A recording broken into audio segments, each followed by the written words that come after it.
Ayan, touchdown tayo. Dito tayo sa Pasig lang din, around Pasig, Manggahan Pasig. Ito yung gagawin natin, Mitsubishi Adventure, papalitan natin. Ito kasi hindi na gumagana. So, papalitan natin siya ng 7 inches Android para sakto lang daw. Gusto ni bossing sakto na dito. So, tara, baklasin natin. Yung gantong Adventure mga bossing, ito kahit hindi nyo natanggalin tong ilalim. Kahit ito lang agad diretso. Babaklas nyo to. Okay. Ito yung sinasabi ko. Kasi yung sa mga ibang Adventure, kailangan nyo pang tanggalin to. Itong part na to. Yung tornilyo kasi buo yun sa ibang Adventure. Pero sa gantong model, ito, basta gantong frame yan. Pwede nyo siya matanggal diretso. Kahit hindi nyo nakalasin yun. So, ayan.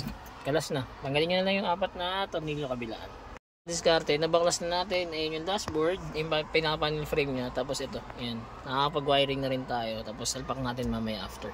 Mga kadiskarte. Tapos na tayo mag-install. 7 inches Android para swak lang sa gantong Adventure. Ayan. Kasama pa rin sa package natin yung reverse cam. Ayan.